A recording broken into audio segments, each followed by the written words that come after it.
Paliwanag mo yung sarili mo. Yes, sir. Ba't nakalagyan dyan ay may pangalan dito? Na Mr. Chair, kasi ang sinabi po. Mr. Chair, ang Sinabi sinabi ko nagsalita ha, hindi ako nagsasalita kanina pa ha. Yes, Mr. Yes, General Villanueva. Mr. Chair, habang tinatanong ni Honorable Congresswoman Luistro si Colonel Asierto, inabanggit niya ang pangalan ko as one of those na may patong sa sindikato. Sige, please explain. You have 2 minutes. Mr. Chair, nagsilbi ako ng 38 years laban sa insurgency, anti-terrorism, kidnapping, at illegal drugs. Never na pumatong ako. Kaya kong tumingin kahit kaninong mata na wala akong pinirahan kahit kanino. Now, bakit ko daw kinlir si Michael Yang? 2004, kahit magtumbling-tumbling si Colonel Asierto, walang pangalang Michael Yang na personality sa Davao Clandestine Laboratory. Dahil kung kasama ang Michael Yang doon, dapat kasama siya sa kinasuhan namin. Umabot ng 2016, wala pa rin Michael Yang. Na tinanong ni Honorable Congresswoman Luistro, si Colonel Asierto, ano ba ang report na ibinigay mo kay General, kay PNP? Ang sabi niya, si Michael Yang ay kasama ni Alan Lim at Johnson Chua. Johnson Chua is a personality. Kasama po siya sa kaso. Alan Lim is a personality na nahuli sa Cavite Clandestine Laboratory. Just because kasama mo yung Alan Lim and Johnson Chua na wala ka pang pinapasok na ebidensya na related sila, ipapasok mo na agad ang pangalang Michael Yang. In fact, walang information na pumasok sa akin na Michael Yang is involved. Point of order, Mr. Chair. Ano ba, sino ang pinapaliwanag ni General Villanueva? Siya ba o sa Michael Yang? Sino ba pinapaliwanag mo? Sarili mo? Sarili ko, Mr. Chair. Paliwanag mo yung sarili mo. Yes, sir. Ba't nakalagyan dyan ay may pangalan dito? Na Mr. Chair, kasi ang sinabi po. Mr. Chair, ang Sinabi sinabi ko nagsalita ha, hindi ako nagsasalita kanina pa ha. Yes, Mr. Chair. Ang sinabi kasi ni Colonel Asierto, patong ako dahil ikinlir ko si Michael Yang. So, as far as I'm concerned, Mr. Chair, wala akong kahit anong information about Michael Yang. Nagbigay siya ng information kay General Bato, kay General Aquino. So, Alan Lim involved sa illegal drugs. But, Mr. Chair, baka pwedeng maipakita natin. Kasi pinatawag kasi ako sa Malacanang noong 2021 para i-explain yung aking saloobin tungkol kay Alan Lim. Baka pwedeng may-flash natin, Mr. Chair, yung alleged Alan Lim na picture okay, yes. He is lawyering for Michael Yang No, Mr. Chair. No, Mr. Chair. General Villanueva, may I just ask you to refrain from speaking because the committee members feel that you are lawyering for someone. No, Mr. I Chair. just allowed you to speak because your name was alluded to. Yes, Mr. It was Chair. mentioned in the questioning propounded by Congresswoman Luistro. Yes, so, Mr. Chair. yun lang ang iyong sabihin, no? Wala nang iba. Do not speak in behalf of whoever. Yes, sir. Mr. Chair, for the sake of accuracy, can we please confirm first from Colonel Asierto if he is included dun sa pumapatong? Mr. Chair. Andiyan pa ba si Colonel Asierto? Colonel Asierto? Yes, sir. Yes, Mr. Chairman. Yes, ang tanong ni Congresswoman Luistro, kung included ba raw sa iyong statement na may mga patong itong si General Wilkins Villanueva? Ang sinasabi ko po is clear niya si Michael Yang at si Alan Lim doon sa sinasabi niyang statement sa Malacanang. Ngayon, bakit niya i-clear? Kinausap niya ba si Michael Yang? Kinausap niya ba si Alan Lim at that time? Bakit niya clear? Kasi inutos sa kanya ni Bongbong sa ni Presidente Duterte. So, yan ang yung basis para sabihin na si General Villanueva ay kasama sa patong. Tama po ba? Opo, dahil pinatagtahan niya yung dalawa eh. Ayan, very clear ang sinabi ni Colonel Asierto. So, Yes, Mr. Chair. you can actually defend yourself. I'll give you 1 minute to do that, General Villanueva. Ito, Mr. Chair, yun i-explain ko nga, sir, Mr. Chair, eh. Bakit ko clear si Michael Yang? Kasi wala akong information, eh. At siya ang nagbigay ng information about Michael Yang. Hindi naman niya sinabi sa akin, Mr. Chair, eh. I don't have information about Michael Yang. Yung kay Alan Lim, Mr. Chair, kasi, Mr. Chair, I was trained ng facial recognition sa International Law Enforcement Academy sa Bangkok, Thailand. And part of that module is facial recognition. Yung pinasok kanina doon, Mr. Chair, na picture na dalawa, ang laki ng diferensya, Mr. Chair. Eh. Okay, sige. Pag-uusapan natin yan sa next hearing. Meron pa kasi tayong isang topic today and our resource persons are here since this morning. But Mr. Chair, I do not deny na si Alan Lim... Wait. Do not speak when the chair does not recognize you. Yes, okay? Mr. Chair. I'm sorry, Mr. Chair. I am explaining. So, papunta ho tayo sa next topic natin for today, EJK. Hindi pa ho tayo tapos. I will give you all the time when the appropriate time comes. So, tapusin lang po natin yung ating mga interpelators and then we shift to another topic. But I gave you already 2 minutes to defend yourself, General Villanueva. So, another 30 seconds for your closing remarks. Sige. I'm okay, Mr. Chair. But Okay. I do not deny na si Alan Lim ay yun yung picture na naandun sa Cavite. Okay, sige. Kasi nahuli talaga siya sa Cavite, Mr. Chair. Magkasabay sila. Nung nag-ooperate kami sa Davao, si Alan Lim nahuli sa Cavite Clandestine Laboratory, Mr. Chair. Okay, sige. We'll take note of Mr. that. Chair. We will ask that more questions about that in the next hearing. So, Mr. Chair, in relation to while Wilkins is present, Mr. Chair. O sige, Congressman Flores Just a few and then questions. Congressman Conghon. Congressman Conghon is supposed to be the next With this interpreter. indulgence, Mr. Chair. With the indulgence of Conghon. Few questions lang. Mr. Chair, okay, sige, go ahead. Thank you, Jay. Please proceed. Thank you, Mr. Chair. General Wilkins, were you present during the Dumoy raid sa Davao? I led that operation, Mr. Chair. You led that operation as PIDEA Region 11? Yes, Mr. Chair. And you were with your personnel at that time that the raid was conducted? It was a joint operation by PIDEA 11, PACER Northern Mindanao, PACER Mindanao Area Office, Intelligence and Investigations Service ng Regional Office. So 11, several units. and including AIDSOT, Mr. But you as the lead?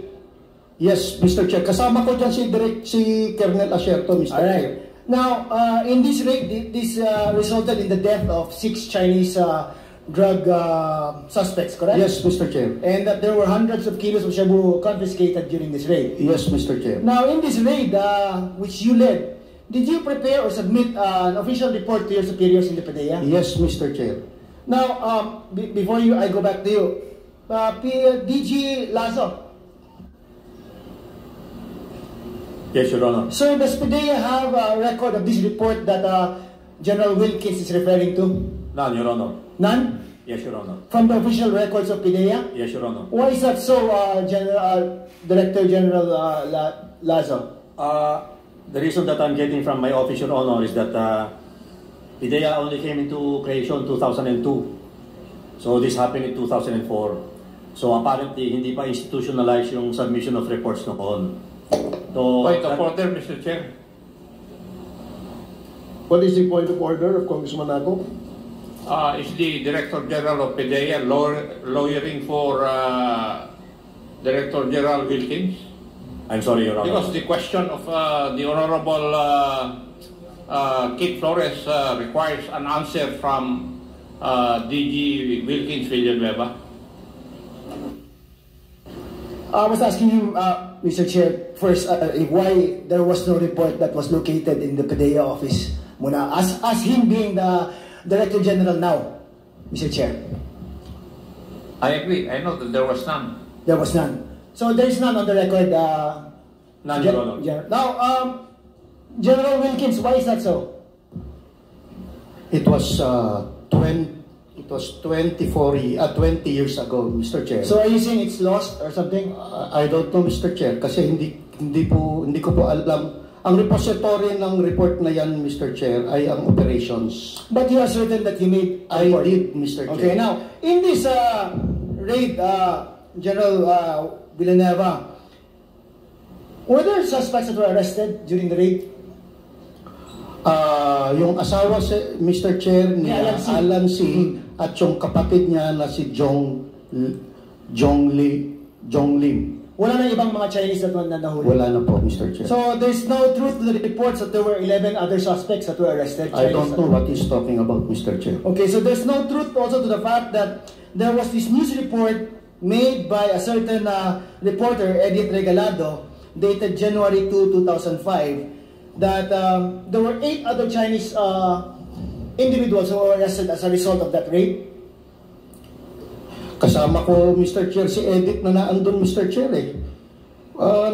Wala namang na-arrested dun sa loob ng laboratory, Mr. Chair. Or subsequent to that raid, were there any other arrests that were made that resulted in the arrest of other Chinese individuals? Except for yung magkapatid na si Pilapil at si Jong, walang ibang arrest. Can I ask Colonel Sherto, Mr. Chair? Kasi if he's still on the line. Colonel Sherto, as a result of the raid, were there any other Chinese individuals who were arrested because of that raid?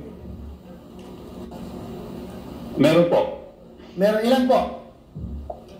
Sa loob po ng laboratory, 11. 11. How come General Wilkins is saying that walang na-aresto na mga Chinese individuals? Hindi ko po alam sa kanya. So, sorry po. Now, in fact, there is this news report that was written by the reporter Edith Regalado, whom you said was also with you during that raid, that 8 other Chinese individuals were released upon orders of Mayor Duterte. Mr. Chairman, kung sasagot, meron pong nahuli, pero hindi po sa loob ng laboratory. Doon po sa Arlene's apartment. I think doon po sa apartment nila Jen Pilapil.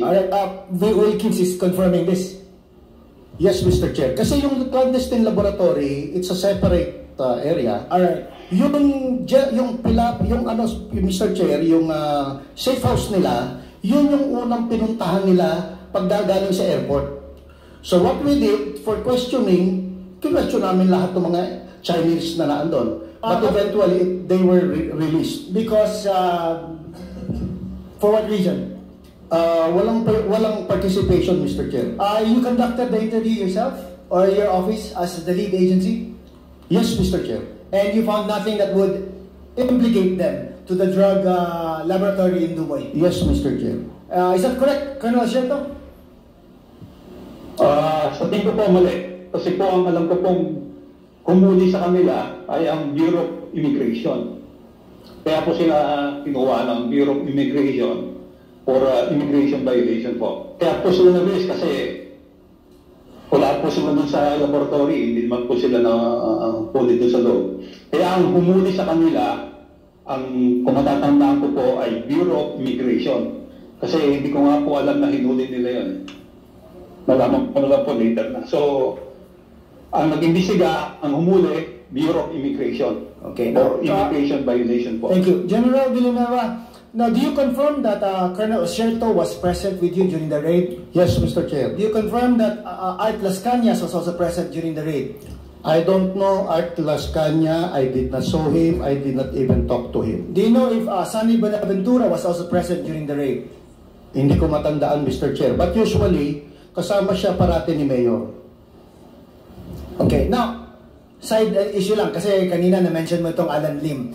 You identified the picture of Alan Lim kanina, na he's the same Alan Lim that was arrested in a drug case. Yung nasa kaliwa, Mr. Chair, yun yung picture talaga niya when he was arrested. Okay, now, would you confirm that that Alan Lim is the same Alan Lim or Lim Wei Xiong that is the spouse of Rose. Yun nga, Mr. Chair, sana ba ipakita natin sa, yung kanina na picture, Mr. Chair. But from the information that you got, is it the same person? I don't think so, Mr. Chair. You don't think so? I'm not lawyering for him, Mr. Chair, but I don't think so. All right. Thank you, Mr. Chair. Thank you, Jay. Mr. Chairman. Thank you, Congressman Flores. With the indulgence of Congressman Kong Hoon, our Senior Deputy Speaker, you're recognized. Thank you, Mr. Chairman. May request po akong picture kay Rose Donnelly. Meron na po para makita natin si... Sorry po. Alan Lim ba? Lin Wei Xiong. Lin Wei Xiong. Meantime, Mr. Chair, may I just add the birth certificate of Lin Wei Xiong among the documents we are requesting from Rose Nono Lin? Ms. Rose Nono Lin, can you provide us the birth certificate of Lin Wei Xiong? I will request po sa mother-in-law ko sa China. Wala kang kopya? Birth certificate? Wala po. Okay.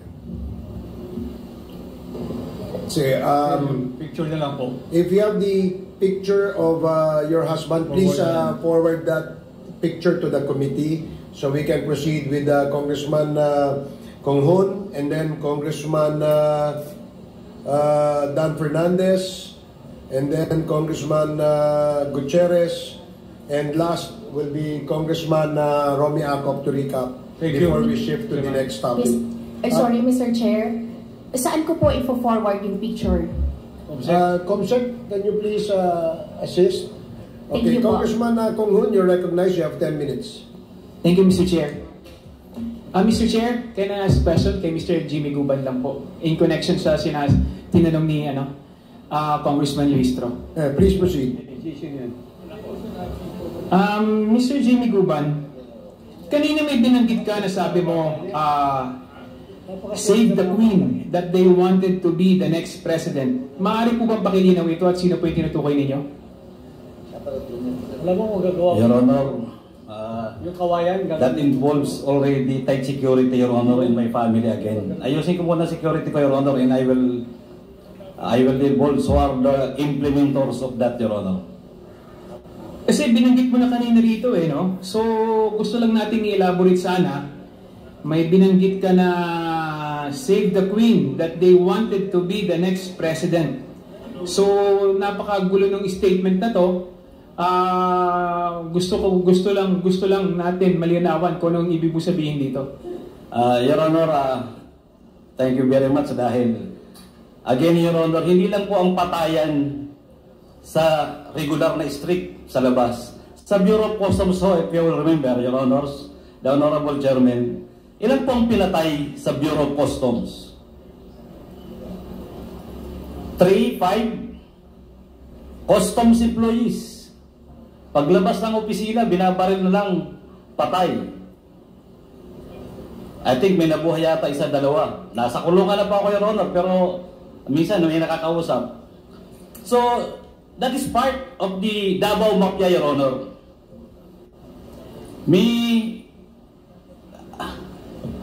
Kaya nga Mr. Jimmy Guban, ano pong connection nito dun sa binanggit po ninyo na save the Queen, that they wanted to be the next president? Kaya gusto ko pong malinawan. Ano pong connection nito sa sinasabi ninyo? Your Honor, this time, I cannot give you the categorical answer because of the security, Your Honor. Pero yung mga implementors, Your Honor, it's already in my mind. I can do it. Kaya lang, Your Honor, ito ay mga hardcore killers, implementors ito ng mga Davao Group. Kaya nasabi ko nga po if you would remember, Director ng CIS Bureau of Customs, may pinatay na pulis. Ang tao niya sa loob mismo ng opisina. So, Your Honor, paakyat to sa implementor nung mga nasa taas, pababa. Na-develop ko po itong intelligence report, Your Honor, kahit pa ako nasa kulungan. Mag-umpisa po nung ako ay kinausap ng napakasinungaling na reporter. At gusto akong tulungan para mawala ang aking high blood sa kulungan na si Mr. Paul Gutierrez. Na-develop ko po yung lahat na intelligence report hanggang sa dumating po ako sa National Bilibid Prison. Siguro ko po yan ay kagustuhan na ng Diyos. Dahil hanggang sa loob ng Bureau of Prison, may nagre-reveal sa akin kung sino ang tumapo ng granada sa isang deputy commissioner namin ng Bureau of Customs. So, ibig sabihin mo ba itong sinasabi mo na save the Queen, that they wanted to be the next president, ito ay may tinutukay ka na tao na gustong maging susunod na presidente? Yung ba yung tinutukay mo? Yes, Your Honor. They want to clean their names. That family, their family, para lahat malinis. At talagang sabi ko nga, Your Honor, may Diyos. Bigla na lang naghiwalay ang bicolor sa putik. Kaya po ngayon, lumalabas ang kanilang mga plano at pagsisinungaling at ang pagiging narco-politics, Your Honor. Sinong pamilya ito ang tinutukoy mo? May I request, Your Honor, to the Honorable Chairman, maybe, Your Honor, if I am already prepared, dahil ilalabas ko po yan kahit po with matrix and other sketches para po may ilabas po yan. Kaya lang ngayon po talagang ang security po ng pamilya ko is at stake. In fact, empleyado ng isang kongresista dito, sinusundan yung aking anak. Yung army, na kaibigan kong mga ex-army, kinukontak nila not to be our security. Your Honor, there was also a call from Davao, negosyante, threatening my son that he will be kidnapped. Your Honor, sa dami, buti na lang ko, pasalamat ako, may katabi po akong pari ngayon. Sadlaki po. Kaya kanina po napapaluha ko eh. Dahil si Colonel Pardo from 1988 magkasama kami sa eskwelahan. Hanggang po sa maghiwa-hiwalay kami, pagkita namin ngayon ni Colonel Acerto, kami na lang ang buhay. And because of that, yan po ay totoong-totoo po na sinasabi ko. Dinidevelop ko po ng maayos at ngayon po parang may konklusyon na ako kung paano po yan ibigay. But Your Honors, may apology. Dahil hindi ko po kagad may bibigay because of security. Thank you very much, Your Honor. If I may remind Mr. Guban, kapag ang pakisagot lang ng direkta, wag na yung masyadong marami pa tayong pasakalye, ha? Direkta lang. Please answer the questions directly. Mr. Jimmy Guban, yes or no lang? Pamilya Duterte ba yung tinutukoy mo? Sorry, Your Honor. Maybe next time. Anyway, thank you, Mr. Chair. Mr. Chair, susunod na po na itatanong ko si General Wilkins Villanueva. General Wilkins, retired na po ba kayo? Yes, Mr. Chair. Bago po kayo nag-retiro, ano po ang rank ninyo? Director General of the Philippine Drug Enforcement Agency. Noong 2001, saan po kayo naka-assign? Come again, the date, Mr. Chair? Noong 2001 po, saan kayo na-assign? 2001, I was assigned as OIC of the PNP Narcotics Group sa Region 11. At the same time, area Southern Mindanao,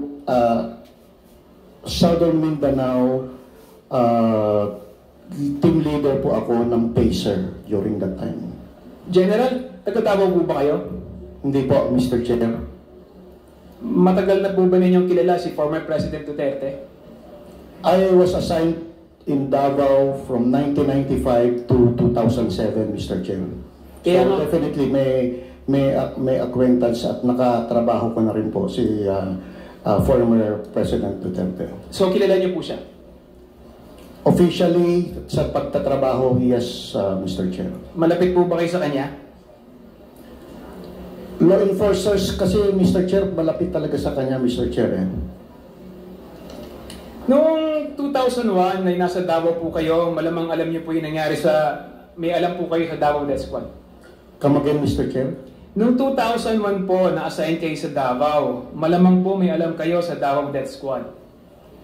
Wala po akong alam sa Davao Death Squad, Mr. Chair, kasi hindi naman po ako naging chief of police ng kahit saang station ng Davao. I was assigned, pareho kami ni Colonel Acerto, as a special unit lahat ang napuntahan ko, Mr. Chair. So hindi po kayo naka-assign sa Davao? Buong Region 11, Mr. Chair, yung assignment ko. Saan po yung... Not really on Davao. But ang cover ko, Mr. Chair, is Region 11. Saan po yung opisina ninyo naka-base? Davao City, Mr. Chair. So, ibig sabihin, sa tagal nyo sa Davao, hindi nyo narinig yung Davao Death Squad? May mga balita, Mr. Chair, na may Davao Death Squad. Ano po ang masasabi nyo tungkol dito? Kasi, Mr. Chair, kung araw-araw na balita, tapos hindi mo naman ma-identify, you will just accept it as it is. The meron death squad, but you don't know who they are. General Villanueva, kilala niyo po ba si Arturo Las Cañas? Hindi po, Mr. Chair. Hindi po kayo magkakilala? Hindi ko kilala kahit, hindi ko man lang nakita ang mukha niya, Mr. Chair, for my almost 12 years. Okay po. Sir, naging head po kayo ng PIDEA, tama po ba? Opo, Mr. Chair. Masasabi po ba natin na ang PIDEA is mahalagang component yan ng war on drugs ng ating Pangulong Duterte nung panahon niya? Yes, Mr. Chair. Ibig sabihin po, pinagkakatiwalaan niya po kayo? Yes, Mr. Chair, but I just want to explain, 2020 po ako nag-Director General ng PIDEA. Tama po, pero syempre, pinagkakatiwalaan niya po kayo, kaya niya kayo in-appoint doon. Yes, Mr. Chair. Ibig sabihin po, sa pagtitiwala na yun, kilala niya po kayo? Yes, Mr. Chair. At kilala niyo rin po siya? Yes, Mr. Chair. Meron po ba kayong personal na relasyon? Wala po, Mr. Chair. Ang relasyon po namin pag droga akin. Walang pakialam kahit kanino. Kahit polis, walang pakialam. Pag droga, PIDEA. Masasabi niyo po ba na ang war on drugs si Presidente Duterte ay isang naging success? Mr. Chair, except for those EJKs, as far as barangay drug clearing is concerned, talagang malaki ang diferensya ng war on drugs. Alam niyo po sa artikulo, merong artikulong nilabas na sinabi niyo doon yung inyong mga accomplishment. Merong 406 elected officials, 127 members of the uniformed services, at kung ano-ano pa. Pero hindi niyo nabanggit doon sa report niyo kung ilan yung namatay doon sa war on drugs. Meron po ba kayong tali ng panahon na yun ng PIDEA? Mr. Chair, during that time kasi, Mr. Chair, PNP po ang nagbibigay niyan eh. Kasi sa PIDEA, kung ano lang yung operation namin, yun lang pwede namin ibigay. But I cannot say anything dun sa namamatay nang hindi ko, wala naman kaming knowledge. For example, yung mga death under investigation. Sa police po yan, Mr. Chair. Eh. Hindi ba kayo kasama doon? Hindi ba kayo ini-inform ng ano? Hindi ba kayo ini-inform ng opisina ninyo, ng PNP? Or wala ba kayong joint operation? Kahit nga DOJ, Mr. Chair, hindi makakuha halos ng data from the PNP during that time. So wala kayong joint operation? Meron kami joint operation, Mr. Chair. And some of them resulted to death of those suspects. But, Mr. Chair, we also share death sa aming mga kasama. Pero kanina sinabi mo na pagdating sa drugs sa Diyo eh. Eh ba't ngayon sinasabi mo hindi kumukonekta sa iyo ang PNP? Pero sinabi mo kanina, sabi ni Pangulo Duterte, pag drugs akin, sabi mo. Yes, Mr. Chair. Oh, bakit ngayon itinatanggi mo na sinasabi mo, itinuturo mo PNP? Eh sila yung may information about death sa yung death under investigation, Mr. Chair. But it is about drugs. We cannot say if it's immediately about drugs or not because they are still under investigation. Okay. Ito po bang si Colonel Acerto? Kilala niyo po ba siya? Kilala ko po yan, Mr. Chair. Kasama Paano po kayo nagkakilala? Kasama ko po dati pa yan nung nasa academy pa kami. Pareho po kami shooter nung kadete pa kami. And then, nung nag-narcom ako, nag-PIDEA ako, nasa 8 SOT po siya. Magkasama rin po kami halos. Aware po ba kayo tungkol sa intel report na ginawa niya tungkol kay Michael Yang, Alan Lim, Johnson Chua, at si Alan C? Aware po ba kayo sa report na ginawa niya tungkol sa Shabu Lab Raid sa Davao? Mr. Chair, yung Shabu Lab Raid sa Davao, akin yun, Mr. Chair. Isinama ko lang siya dahil gusto namin mag-collaborate ang PNP at PIDEA during that time. Pero initially, meron siyang information na merong personality na gumagamit ng certain cellphone na trace sa Davao. But yung laboratory, wala pa po siyang idea about that. Kami po ang unang nakapunta sa Arlene apartment at ma-identify lahat ng personalities na naandun. Hanggang sa itinuro po kami for 2 months na ituro kami sa Dumoy clandestine laboratory, Mr. Chair. So, pero kasama na sila during the surveillance operation. So inaamin po ninyo na yung operation na yun is sa PIDEA? Joint operation yun, Mr. Chair. So nakarating po ba yung report nito kay sa dating Pangulo na Duterte? Naibigay niyo po ba yung report sa kanya regarding dito? Regarding kanino po, Mr. Chair? Doon sa ano nyo? Operation ninyo? Yeah, operation. Before the actual clandestine laboratory operation, kinausap po natin ang aming si Mayor Duterte. Hindi po ba kasama si Michael Yang doon sa binanggit niyang sangkot sa droga noong 2024 ni Asierto? Balik tayo sa Mr. Chair. Doon 2004, wala pong Michael Yang doon, Mr. Chair. Ngayon, yung 2024, hindi ko na po alam yun kasi wala akong information, Mr. Chair. Yung Michael Yang na nasa 2020 na kinlear ninyo, ito po ba yung Michael Yang na inappoint ni Presidente Duterte na economic advisor niya? Yes, Mr. Chair. Ito yun ba yung businessman na taga Davao na malapit kay Pangulong Duterte? Yes, Mr. Chair. Tama po ba yung rinig ko kanina na ikinlear nyo si Michael Yang at sinabi nyo wala siyang kinalaman sa droga? Mr. Chair, kasi wala nang immediate na ebidensya na si Michael Yang sangkot sa droga. Ang information lang ni Colonel Asierto is yung information coming from his informant na hindi pa, ang tawag sa amin noon, Mr. Chair, is raw information that needs validation. Now, kung ikaw ang may information on being an operative for so long, kung ikaw ang may information on dapat, aside from reporting it to your chief PNP, dapat nagkanta ka na ng validation. Kasi ikaw ang may information eh. So, Mr. General Wilkins, anong pamamaraan yung ginamit nyo para masabi nyo o malinis ninyo yung pangalan ni Michael Yang at kanyang mga kasamahan? We inquired from the different intelligence services all over the country at we backtrack dun sa records ng PIDEA kung merong involved na Michael Yang. Wala naman pong lumalabas, Mr. Chair. That is why we concluded na dahil during that time, hindi naman nagbigay ng report si Colonel Asierto, sir, sa akin. Ang nagbigay siya ng report kay General Bato, General Abayade, at kay Director General Aquino. So as far as I'm concerned, walang umabot na report sa akin yon, Mr. Chair. Kung baga kayo ba gumawa ng sarili yung investigasyon or nakipag-ugnayan kayo sa iba't ibang ahensya ng gobyerno? Yes, Mr. Chair.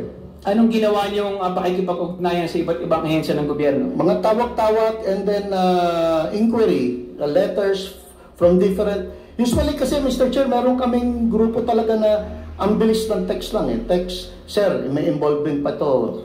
Brad, may involvement pa to. Madali naman ang pasok ng mga inquiry. Kanino kayo nakipag-ugnayan? Anong ahensya? Lahat, Mr. Chair. ISAF, NICA, PIDEG, sa PIDEG. NBI, NBI, AFP, yung NICA, yung ISAF, Mr. Chair, is na under AFP yung Mr. Chair. DI, yung DI mismo, sir, kinler sila eh.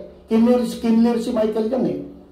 There was a memorandum clearing Michael Yang ng Directorate for Intelligence ng Philippine National Police. So ngayon po, sa nakita nyo o narinig ninyo na ginagawang investigasyon ngayon ng Quadcom, nakita nyo po na may mga lumabas na ebidensya. Ano po ang masasabi nyo tungkol dito? Di parang mas magaling pa mag-imbestiga ang Quadcom kaysa sa PIDEA? Yes, Mr. Chair.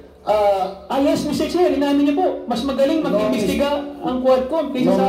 Sandali lang po, mas magaling po mag-imbestiga ang Quadcom kaysa sa opisina niyo sa PIDEA?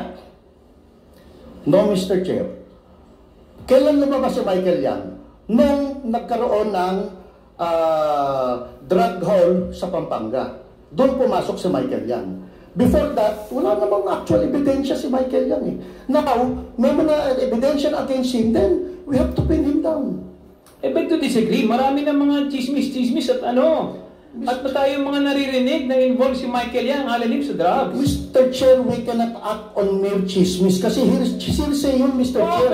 Pero hindi ba kaya nyo inabsuelto si Michael Yang at saka si Alan Lim dahil malapit siya sa dating Pangulo na nag-appoint sa inyo bilang PDEA chief? No, Mr. Chair. Hindi ko isasakripisyo ang pangalan ko sa ng buong karir ko na Wilkins dahil may 3 apo akong anak na Wilkins. Ayoko pong madamage ang pangalan ng Wilkins dahil dala-dala po ng anak ko yan. Hindi ko kinlir si Michael Yang dahil may utang na loob ako presidente. Kinlir ko si Michael Yang because I have personal knowledge na walang ebidensya against Michael Yang. So paano ko siya isasangkot kung wala ko ebidensya? It will never stand in court, Mr. Chair. Paano nga po magkakaroon ng mag-i-stand in court? Hindi nga po kayo nagsagawa ng ebidensya na maayos. Kung nagsagawa po kayo ng ebidensya na maayos, lalabas po yung pangalan niyan. Talagang aminin na po natin. Kaya po ninyo inabsuelto si Michael and si Alan Lim dahil may utang ng loob po kayo kay Presidente dahil in-appoint niya po kayong PDEA. Wala po, Mr. Chair. No. I beg to disagree. Mr. Chair, ang dapat... Sandali lang po. Antayin niyo pong i-recognize kayo bago niyo po kayo magsalita. Mr. Chair, alam po natin na talagang ang dahilan po ng pag-absuelto ng PDEA dati kay Michael Yang at Alan Lim dahil po in-appoint nga po ni Presidente si Wilkins Villanueva bilang Director General ng PDEA. Yun ang dahilan. At kailangan magsabi ng totoo si Director General Wilkins na talagang katulad nga ng sinabi po natin kanina, mas magaling pong mag-imbestiga ang Quadcom kaysa sa PDEA. Tapos nagtanong po siya sa iba't ibang ahensya. Sinasabi nila na walang lumabas na ebidensya. Anyway, Mr. Chair, mamaya po, I reserve my right to ask questions later. Thank you, Mr. Chair. Thank you.